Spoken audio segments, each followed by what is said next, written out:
Good morning everyone, this is Faisal Khan and you are watching the online classes conducted by Daffodils Public Secondary School. I hope you all are well at your home and doing your studies regularly. Yesterday we have started the chapter 2nd of your textbook, The Tsunami. Okay, and today we are continuing this chapter. So first paragraph we have completed in previous lecture and today we are starting with the second paragraph of the chapter. इस chapter की जो story थी वो मैंने last lecture में आपको बता दी थी और उसका एक जो फर्स्ट पैराग्राफ था इग्निसियस वाली जो स्टोरी थी वो भी मैंने आपको बताई थी। तो इसमें है क्या, इसमें सुनामी का एक सीन दिया हुआ है, एक दृश्य होता है, एक सीन होता है सुनामी का, जिसमें एक अंडमान एंड निकोबार जो आइलैंड्स हैं वहाँ पर सुनामी आता है। तो वहाँ की कुछ जगह जो होती है, जो कुछ लोग होते हैं उनकी स्टोरीज़ हैं अलग अलग नाम, जो इग्निशियस की स्टोरी थी, ओके, अल्मास जावेद की स्टोरी है। तो वो स्टोरीज़ मैंने आपको बता दी थी, उनका समरी मैंने बता दी थी। और अगेन जो आज हम स्टार्ट करने वाले हैं वो सेकंड स्टोरी है, जो संदीप की स्टोरी है, उससे हम वहाँ से स्टार्ट करने वाले हैं। तो सबसे पहले हम स्टार्ट करने से पहले इसका वर्ड मीनिंग्स को देख लेते हैं। तो वर्ड मीनिंग पे आते हैं। वर्ड मीनिंग में इसमें आता है सबसे पहले मैनेज्ड मीन्स होता है became able to do something, यानी मैनेज करना मतलब किसी भी चीज़ को मैनेजमेंट करना, उसका प्रबंध करना एक तरीके से, ओके, यानी किसी चीज़ को कर लेने के लिए कुछ करना। रेस्क्यू मीन्स टू सेव, बचाना। Spent means passed. Floating means होता है remaining on the surface of water, यानी किसी भी चीज़ का वाटर की सरफेस पर तैरते रहना, वो फ्लोटिंग कहलाता है। होल्डिंग मीन्स होता है gripping tightly with hands. And relief helicopters होते हैं जो से रेस्क्यू जो हेलीकॉप्टर होता है, रेस्क्यू करने के लिए, जो बचाने के लिए जो हेलीकॉप्टर्स भेजे जाते हैं वो रिलीफ हेलीकॉप्टर्स कहलाते हैं। ओवरहेड का मतलब होता है जस्ट अबव, यानी जस्ट अपने सिर के ऊपर, ठीक है। एंड सी शोर होता है समंदर का किनारा, edge of the sea. And days days means होता है in a shocked state, okay. So story start होती है संजीव की। Sanjeev was a policeman serving in Kachal island of the Nicobar group of islands, यानी निकोबार ग्रुप ऑफ आइलैंड है, वहाँ का जो कचाल जगह का नाम है, वहाँ पे संजीव जो है वो एक पुलिसमैन है। He somehow manage to save himself, वो किसी तरह से अपने आप को बचाने में सफल हो पाता है, यानी अपने आप को बचा पाता है।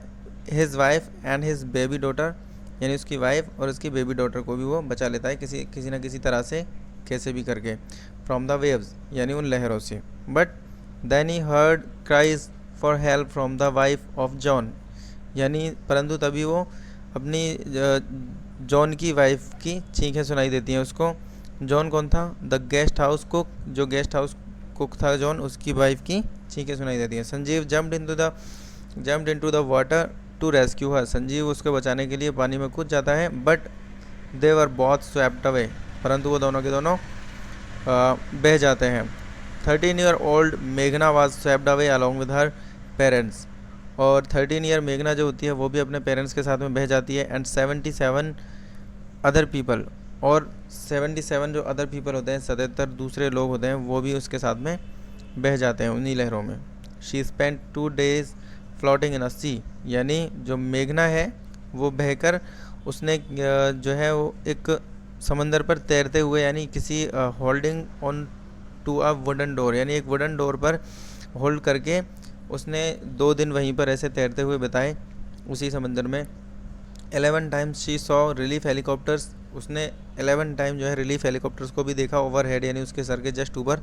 बट दे डिड नॉट सी हर, परंतु वो उसे नहीं देख पाई, यानी हेलीकॉप्टर जो थे वो उसको नहीं देख पाए। She was brought to the shore by a wave, और वो एक लहर के थ्रू या लहर के सहारे से एक किनारे पर पहुंच जाती है। And was found walking on the sea shore in a days, यानी और वहाँ पर समुद्र के किनारे पर घूमती हुई पाई जाती है, ओके। तो ये था इसका पैराग्राफ सेकंड। सो इसके क्वेश्चन आंसर्स आपको यहाँ से meaning and question answers right करने हैं, ओके। देन नेक्स्ट पैराग्राफ पर चलते हैं, इसकी वर्ड मीनिंग को देखते हैं। तो सबसे पहले आता है celebrate. Celebrate means to enjoy a festival और फंक्शन, यानी किसी फंक्शन या फेस्टिवल को इन्जॉय करना सेलिब्रेट कहलाता है। ट्रमर्स मीन्स होता है शेकिंग मूवमेंट ऑफ अर्थक्वेक, यानी अर्थक्वेक का, यानी भूकंप जब आता है तो उसका शेकिंग जो मूवमेंट होता है वो ट्रमर्स कहलाती है। रिसीड मीन्स गो बैक, यानी पीछे की तरफ जाना।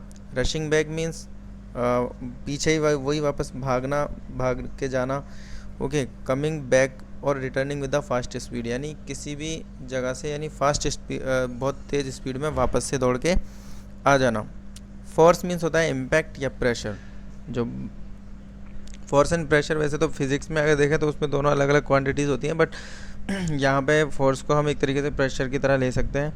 रश मीन्स होता है रन फास्ट, यानी बहुत तेज़ी से दौड़ना, ये रश कहलाता है। जांट मीन्स होता है वेरी लार्ज। जांट मतलब बहुत बड़ा जो होता है कोई चीज़, विशाल जिसको हम बोल सकते हैं, तो वो जांट होता है। Swept away means took away with the sea waves, यानी समुद्र की लहरों के साथ में बह गई, वो होता है swept away.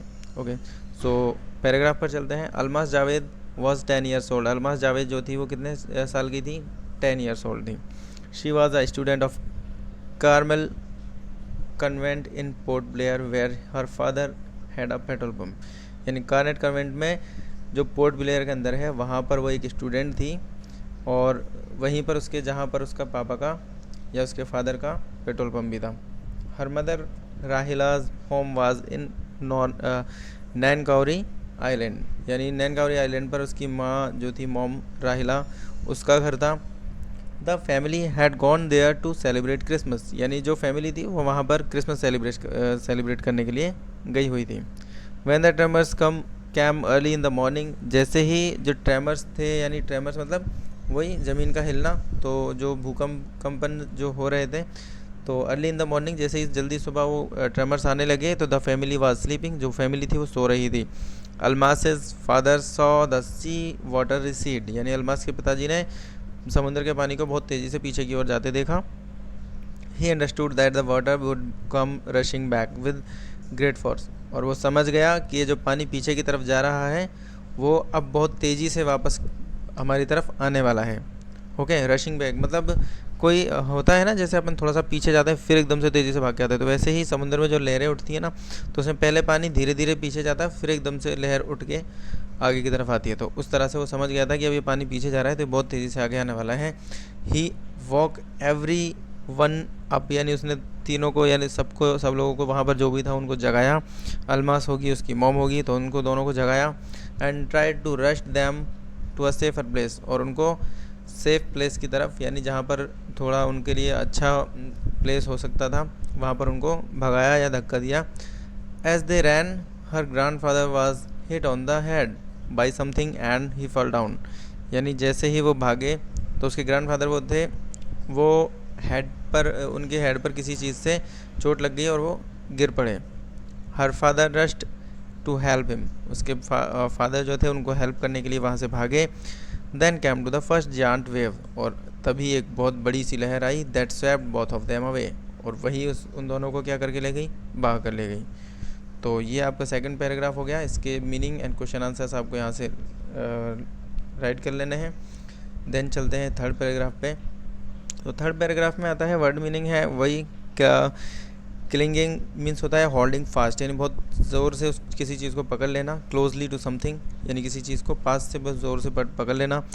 Calling out, shouting loudly, बहुत तेज़ी से चिल्लाना, ये कॉलिंग आउट होता है। अनप्रूटेड मीन्स रिमूव्ड या हटा देना। Took out from the ground, यानी ज़मीन से हटा लिया, वो अपरूटेड हो गया। एंड वॉश्ड अवे मतलब taken away with the water, यानी पानी के साथ बहा ले गया, पानी उसको बहा के ले गया, तो वो washed away. Log thick wooden piece of tree trunk, यानी पेड़ का जो तना होता है उसका एक मोटा जो पीस होता है उसको लॉग बोला गया है। फ्लोटिंग मतलब तैरता हुआ, वही जो moving on the water surface, तो वुडन पीस जो था, वो ट्रंक जो था, लॉग, वो तैरता हुआ दिखाई देगा।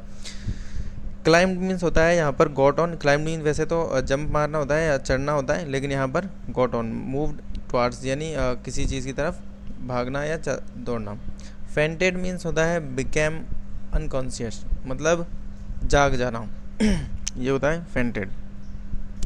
या फिर अनकॉन्शियस मतलब अचेत हो जाना, बिल्कुल बेहोश हो जाना, वो होता है फेंटेड। इंसिडेंट होता है affect of something happening, occurrence. And traumatised होता है डीपली शॉक्ड एंड डिस्ट्रेस्ड। ये आपकी वर्ड मीनिंग्स हो गई। चलते हैं पैराग्राफ पे। तो पैराग्राफ में स्टार्ट होता है यहाँ से, अलमास मदर एंड आंट, यानी अलमास की mother and aunts stood clinging to the leaves of the coconut tree. अब क्लिंगिंग का मीन्स मैंने बताया था होल्डिंग फास्ट, बहुत ज़ोर से पकड़े हुए। तो अलमास की मदर एंड आंट्स थी, वो एक कोकोनट ट्री के लीव्स को बहुत टाइटली पकड़ के रखी हुई थी, कॉलिंग आउट टू हर यानी उसको बुलाने लगी या बुला रही थी पकड़े हुए। A wave uprooted the tree and they two were waved away washed away. Sorry, एक वेव जो है, एक लहर आई उस ट्री के ऊपर की तरफ और वहीं से उसको, उन दोनों को भी वो बहा के ले गई। Almas saw a log of would floating. Almas ने तभी एक तैरता हुआ लकड़ी का तना देखा, ट्रंक जो होता है ट्री का, वो देखा। She climbed on to it, ये इस पर चढ़ गई। देन शी फेंटेड, और तभी वो उस पर अचेत हो गई या फिर बेहोश हो गई। व्हेन शी वोक अप, जब वो जागी, she was in a hospital in Kamorta, यानी कामोर्ता के अंदर वो एक हॉस्पिटल के अंदर अपने आप को उसने पाया। From there she was thought to Port Blair और she was brought to Port Blair, और वहीं से फिर वो उसको पोर्ट ब्लेयर ले जाया गया। The little girl does not want to talk about the incident with anyone, यानी जो लिटिल गर्ल थी वो इतना घबराई हुई थी कि वो किसी से भी इंसिडेंट के बारे में बात नहीं करना चाहती थी। एंड शी इज़ स्टिल ट्रॉमेटिस्ड, मतलब बहुत ज़्यादा गहराई से उसके जो है शौक लगा था, उसको बहुत ज़्यादा जो है चिंता हो रही थी, यानी बहुत ज़्यादा घबराई हुई थी वो एक तरीके से। ओके, सो ये इसकी वर्ड मीनिंग्स हैं और क्वेश्चन आंसर्स हैं, ये भी आपको यहाँ से राइट कर लेना है नोटबुक के अंदर। एंड यहीं पर हमारा जो है चैप्टर को हम स्टॉप करते हैं एंड नेक्स्ट डे इसको नेक्स्ट पैराग्राफ से स्टार्ट करेंगे, पेज नंबर 4 से।